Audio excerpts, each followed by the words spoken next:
18 मार्च 1922 Ahmedabad. Sedition का एक मुकदमा। कटघरे में खड़ा एक आदमी अपने बचाव में एक शब्द भी नहीं बोलता है। वो कहता है मैं गिल्टी हूं और मुझे सख्त से सख्त सजा दी जाए, क्योंकि जो मैंने किया है वो एक क्राइम नहीं, वो एक सिटीजन की हाईएस्ट ड्यूटी है। और फिर जज सीएन ब्रूमफील्ड, जो ब्रिटिश जज हैं, वो अपनी सीट से खड़े होते हैं एंड इस पर्सन को झुककर सलाम करते हैं। उसे ग्रेट पैट्रियट कहते हैं और 6 साल की सजा सुनाते हैं और कहते हैं अगर सरकार इस सजा को कम करेगी तो मेरे से ज्यादा खुश कोई इंसान नहीं होगा। वो मुजरिम एक बैरिस्टर था और वो अकेला नहीं था। इंडिया की आजादी के कमांडर्स की लिस्ट उठाई। तिलक, दास, गांधी, मोतीलाल, पटेल, प्रसाद, नेहरू, अंबेडकर, देसाई, 9 के 9 वकील। आज की वीडियो 9 चैप्टर्स में है। हर चैप्टर में हर एक लॉयर का एक लीगल बैकग्राउंड और उनका फ्रीडम मूवमेंट में क्या कंट्रीब्यूशन रहा है उसके बारे में आज हम डिस्कस करेंगे। So welcome to our series nothing but facts.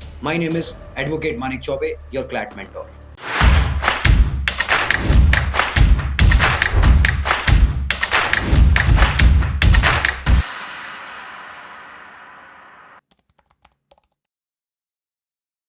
शुरुआत उस आदमी से जिसे British government father of Indian unrest बोलती है। तिलक लॉ ग्रेजुएट थे, बट वकालत के बदले उन्होंने जर्नलिज्म और जन आंदोलन चुना। फ्रीडम स्ट्रगल में उनका कंट्रीब्यूशन समझिए। वो पहले बड़े लीडर थे जिन्होंने एक आंदोलन की लड़ाई को ड्राइंग रूम से लेके लोगों तक पहुंचाया। गणपति उत्सव और शिवाजी जयंती को उन्होंने एक फेस्टिवल की तरह मनाया ताकि लोग इकट्ठे हों और ऑर्गेनाइज हो। स्वदेशी और बॉयकॉट को बंगाल पार्टीशन के अगेंस्ट एक हथियार बनाया। लाल बाल पाल की टिकड़ी में वो बाल थे।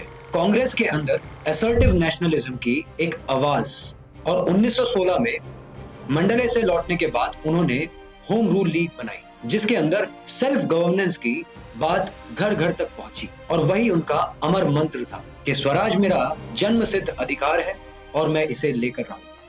That Swaraj is my bright right and I shall have it। और इस जन आंदोलन की कीमत उन्होंने एक कोर्ट रूम में चुकाई। सेक्शन 124A सेडिशन के अंदर उनके अगेंस्ट 3 बार चार्जेस फ्रेम किए गए। 1897, 1908 एंड 1916। 1908 का जो ट्रायल था वो डिफाइनिंग था। जूरी के जितने भी यूरोपियन मेंबर्स थे उन्होंने सब ने गिल्टी कहा और जितने भी इंडियन मेंबर्स थे उन्होंने कहा नॉट गिल्टी।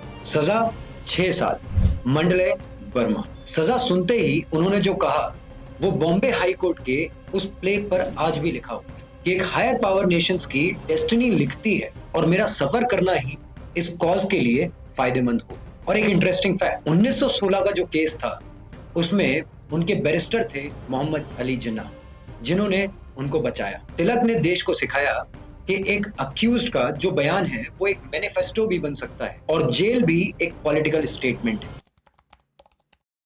1908 कलकत्ता, अरविंदो घोष पर एक कॉन्स्पिरेसी का मुकदमा। अलीपुर बॉम्ब केस, फांसी तक की पॉसिबिलिटी। डिफेंस संभाला राइजिंग बैरिस्टर चितरंजन दास ने। महीनों की अपनी प्रैक्टिस रोककर और अपनी जेब से खर्चा करके ये डिफेंस उन्होंने दिया। उनकी क्लोजिंग स्पीच लीगल हिस्ट्री की सबसे अमर एक स्पीच तरीके से देखी जाती है। उन्होंने बोला कि जब ये शोर थम जाएगा तब भी अरविंदो को एक पैट्रियट पोएट की तरह देखा जाएगा and also as the profit of nationalism. Aurobindo बरी हुए और चितरंजन दास का नाम घर घर पहुंचा। और दास सिर्फ एक बैरिस्टर नहीं थे, वो बंगाल में मूवमेंट के एक जनरल बने।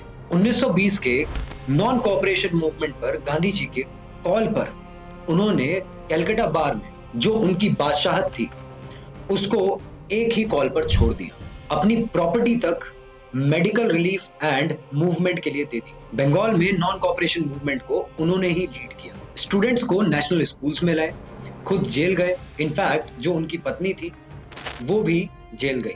और जब उनकी पत्नी जेल में गई तब पूरे बंगाल को उसने झंझोर के रख दिया। 1922 के गया सेशन में कांग्रेस के वो प्रेसिडेंट बने और उनके सबसे बड़े शिष्य का नाम याद रखिए, सुभाष चंद्र बोस, जिन्हें दास ही मूवमेंट में लेके आए। देश ने उन्हें नाम दिया देश बंधु। 1923 में मोतीलाल नेहरू के साथ उन्होंने स्वराज पार्टी बनाई। स्ट्रैटेजी थी काउंसिल के अंदर घुसकर उसी के सिस्टम को चैलेंज करना। एक लिटिगेटर की सोच, अगर फोरम के बाहर नहीं जीत सकते तो फोरम के अंदर जाकर उसको जाम कर दो। 1924 में कलकत्ता के ये पहले मेयर बने और उनके डिप्यूटी थे सुभाष चंद्र बोस। बोस। 1925 में उनकी डेथ हुई और गांधी जी ने कहा था कि दास ने देश के लिए सब कुछ न्यौछावर कर दिया। इनर टेम्पल के बैरिस्टर, जिनका पहला केस करियर का सबसे बड़ा डिजास्टर था। बॉम्बे के स्मॉल कॉजेस कोर्ट में मम्मी बाई के केस में क्रॉस एग्जामिनेशन में खड़े हुए और जुबान नहीं खुली, फीस लौटाई, कोर्ट छोड़ा। ये खुद उनकी ऑटोबायोग्राफी में है। फिर साउथ अफ्रीका का एक दादा भाई अब्दुल्ला केस मिला और 1893 में पीटर मैटिसबर्ग स्टेशन पर फर्स्ट क्लास टिकट होने के बावजूद भी फेंके गए। वहीं से उनकी जर्नी बदली। साउथ अफ्रीका में ही उन्होंने 20 साल सत्याग्रह को डेवलप किया, रजिस्ट्रेशन सर्टिफिकेट्स जलाना, डिस्क्रिमिनेटरी लॉज का शांतिपूर्ण उल्लंघन करना, एक लॉयर का सिविल डिसोबीडियंस लेबोरेटरी। इंडिया लौटने पर उनका मूवमेंट कंट्रीब्यूशन 3 महायुद्धों में लिखा गया। पहला चंपारण 1917 और उसके बाद खेड़ा और अहमदाबाद, जहां सत्याग्रह ने अपनी पहली इंडियन जीत देखी और जिसे उन्होंने एक एविडेंस बेस्ड लीगल कैंपेन की तरह चलाया, हजारों किसानों के स्टेटमेंट्स रिकॉर्ड करके। फिर नॉन कोऑपरेशन मूवमेंट 1920,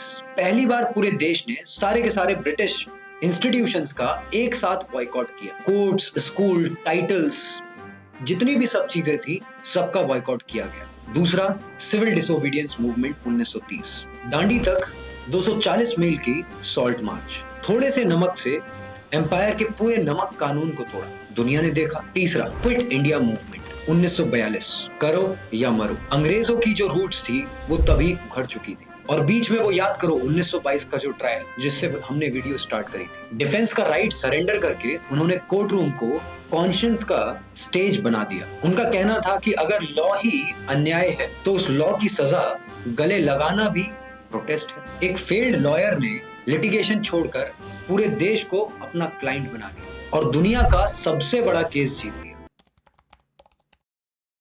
अगर उस दौर में वकालत का कोई बादशाह था तो वो थे मोतीलाल नेहरू। इलाहाबाद हाई कोर्ट की सबसे चमकती प्रैक्टिस, लेजेंडरी लाइफस्टाइल, आनंद भवन जैसा घर और 1920 में गांधी जी के एक कॉल पर उन्होंने वो सब कुछ छोड़ दिया। सोचिए स्केल, एम्पायर के कोर्ट्स का सबसे बड़ा बेनिफिशियरी था और उन्हीं के कोर्ट में बॉयकॉट की लाइन में सबसे आगे लगे। उनका कंट्रीब्यूशन मूवमेंट सिर्फ सैक्रिफाइस नहीं था, वो कांग्रेस के सीनियर मोस्ट जनरल्स में से एक थे।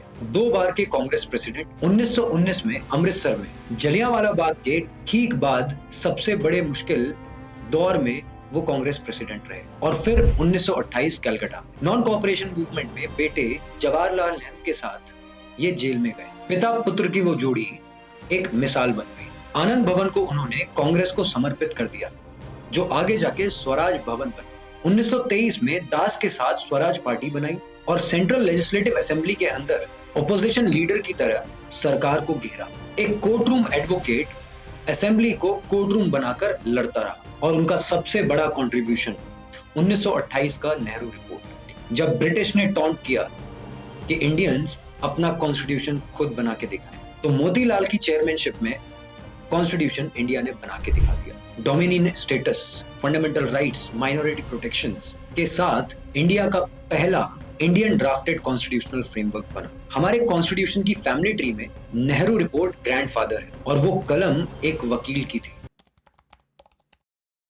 पटेल की लीगल जर्नी एकदम देसी है। पहले बिना इंग्लैंड गए डिस्ट्रिक्ट प्लीडर का एग्जाम पास करके गोधरा और बोरसाद में प्रैक्टिस करी। क्रिमिनल लॉ के ऐसे उस्ताद कि उनकी जितने भी क्रॉस एग्जामिनेशन की कहानियां हैं वो सब मशहूर हो गई। फिर 36 की उम्र में मिडिल टेम्पल गए और कोर्स रिकॉर्ड टाइम में टॉप किया। उनकी प्रोफेशनल डिसिप्लिन की मिसाल 1909 की है। बॉम्बे में मर्डर ट्रायल के क्रॉस एग्जामिनेशन के बीच में एक टेलीग्राम मिला, पढ़ा, जेब में रखा और केस जीता। टेलीग्राम में उनके पत्नी के निधन की कुछ खबर मिली तो बोले उस वक्त मैं अपने क्लाइंट के लिए जिम्मेदार था। मूवमेंट में सरदार वल्लभ भाई पटेल गांधी के सबसे बड़े कमांडर बने। 1917 से गुजरात उनकी कर्म भूमि थी। खेड़ा सत्याग्रह 1918 में किसानों का नो टैक्स मूवमेंट, 1923 में नागपुर फ्लैग सत्याग्रह जहां उन्होंने तिरंगे के सम्मान के लिए लड़ाई जीती, और फिर बरडोली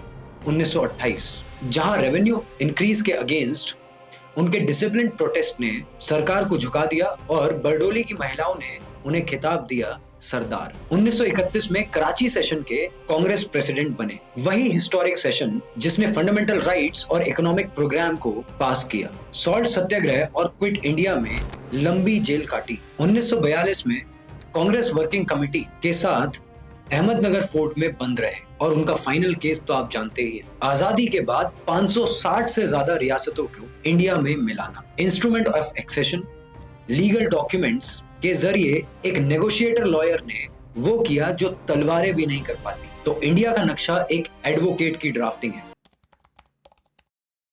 बिहार के राजेंद्र प्रसाद अपने जमाने में सबसे ब्रिलियंट स्टूडेंट में से एक थे। कैलकाटा यूनिवर्सिटी में उनका एकेडमिक रिकॉर्ड लेजेंडरी था और लॉ में वो मास्टर और डॉक्टरेट तक गए। फ्रीडम फाइटर्स में शायद सबसे क्वालिफाइड लॉयर। कैलकाटा और फिर पटना हाई कोर्ट में उनकी प्रैक्टिस खूब जमी। 1917 में चंपारण में वो गांधी जी की लीगल टीम के स्पाइनल कॉर्ड बने। किसानों के स्टेटमेंट्स, डॉक्यूमेंटेशन एंड ड्राफ्टिंग्स, और वहीं से उनकी जिंदगी मूवमेंट को समर्पित हो गई। नॉन कॉपरेशन मूवमेंट में प्रैक्टिस त्यागी, नेशनल कॉलेज बिहार और सेवा कार्यालय संभाला। 1930 में सॉल्ट सत्याग्रह में वो लीड बने और उसके बाद उस मूवमेंट को चलाया एंड जेल गए। 1934 में बिहार में एक अर्थक्वेक आया जिसमें उनकी रिलीफ कैंपेन इतनी विशाल थी कि उस साल वो बॉम्बे सेशन के कांग्रेस प्रेसिडेंट बने और 1939 में दोबारा कांग्रेस प्रेसिडेंट बने जब सुभाष चंद्र बोस के रेजिग्नेशन के बाद पार्टी को संभाला। क्विट इंडिया में 3 साल जेल में रहे।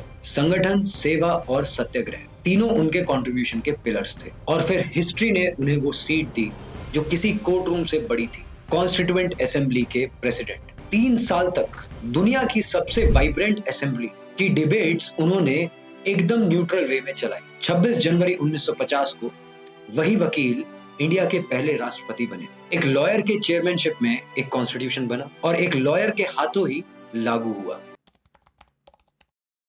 Jawaharlal Nehru, harrow, Cambridge inner temple से बैरिस्टर। 1912 से पिता के साथ इलाहाबाद हाई कोर्ट में प्रैक्टिस।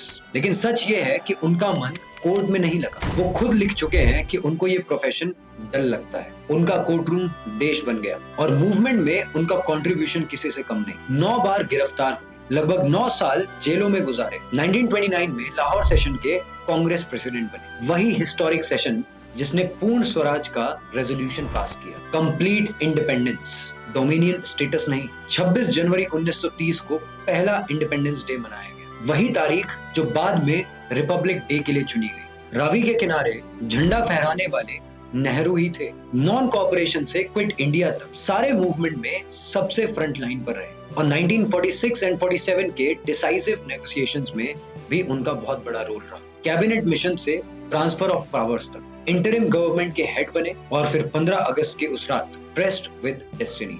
और 2 मोमेंट्स पर बैरिस्टर नेहरू भी लौटा। 1945 में लगभग 25 साल बाद आईएनए के सोल्जर्स के डिफेंस में रेड फोर्ट खड़े हुए और दिसंबर 1946 में कॉन्स्टिट्यूएंट असेंबली में ऑब्जेक्टिव रेजोल्यूशन पेश किया। वो डॉक्यूमेंट जो हमारे प्रियम्बल का सोल बना। वी द पीपल की भावना का पहला ड्राफ्ट नेहरू की कलम से निकला। भूलाभाई देसाई बॉम्बे हाई कोर्ट में one of the top most barrister थे, शार्प, प्रिसाइज और कोर्ट रूम के टेक्नीशियन। मूवमेंट में उनका पहला मोर्चा अदालत और असेंबली था। 1930 के बरदोली इंक्वायरी में किसानों की तरफ से पेशी की। गुजरात के सत्याग्रहियों के केस लड़े, सिविल डिसोबीडियंस से जुड़े और जेल भी गए और फिर सेंट्रल लेजिस्लेटिव असेंबली में कांग्रेस पार्टी के लीडर बने, जहां उनके क्वेश्चंस सरकार के लिए बहुत बड़े चैलेंज बनने लगे। 1940 के इंडिविजुअल सत्याग्रह में गिरफ्तारी उनके खाते में, लेकिन हिस्ट्री उन्हें याद रखती है उनके लाइफ का सबसे बड़ा और सबसे आखिरी केस। 1945 रेड फोर्ट, आईएनए के 3 अफसर शाहनवाज खान, प्रेम कुमार सहगल, गुरबख्श सिंह ढिल्लों, एक मुस्लिम, एक हिंदू और एक सिख।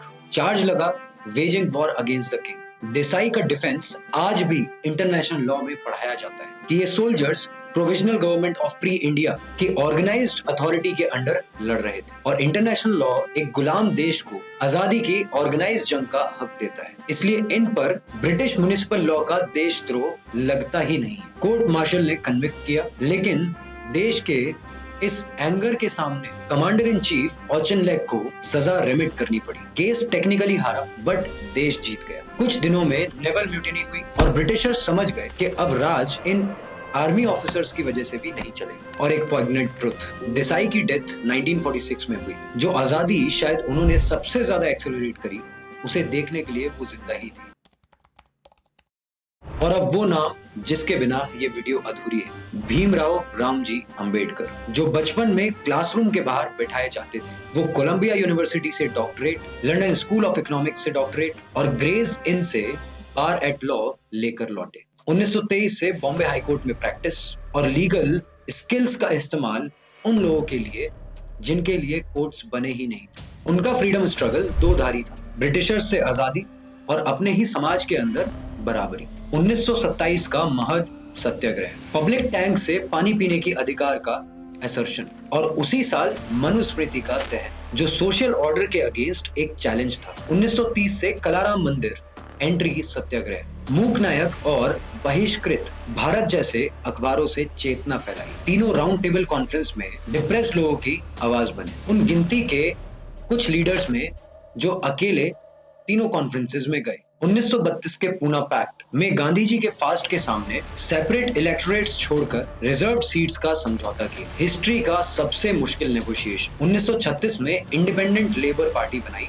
फिर शेड्यूल्ड कास्ट फेडरेशन और वाइसरॉय के एग्जीक्यूटिव काउंसिल में लेबर मेंबर्स के रूप में वर्कर्स के लिए कंक्रीट रिफॉर्म्स करवाए। उनका पॉइंट सिंपल था, पॉलिटिकल आजादी अधूरी है अगर सोशल आजादी ना हो। और फिर उनका मैग्नम ओपस, ड्राफ्टिंग कमेटी के चेयरमैन, 34 करोड़ लोगों के लिए जो डॉक्यूमेंट राइट्स दे रहा था, वो साथ के साथ रेमेडी, आर्टिकल 32, जिसे उन्होंने heart and soul of the constitution कहा। आजाद इंडिया के सबसे पहले लॉ मिनिस्टर, एक आदमी जिसे सिस्टम ने बाहर रखा था, उसने सिस्टम का रूल बुक लिखा और उसमें वो दरवाजा बनाया जिसमें हर वो इंसान जो बाहर खड़ा है वो अंदर आ सके। इससे बेहतर पोएटिक जस्टिस शायद लॉ में कहीं नहीं मिले। क्लैट और एलिट की तैयारी करने वालों, ये सिर्फ हिस्ट्री नहीं, आपकी प्रोफेशनल वंशावली। इस देश में वकील सिर्फ मुकदमे नहीं लड़ते, ये देश खुद एक वकील की ड्राफ्टिंग है। कमेंट्स में बताओ इनमें से सबसे ज्यादा इंटरेस्टिंग चैप्टर आपको कौन सा लगा। मिलते हैं अगली वीडियो में। जय हिंद।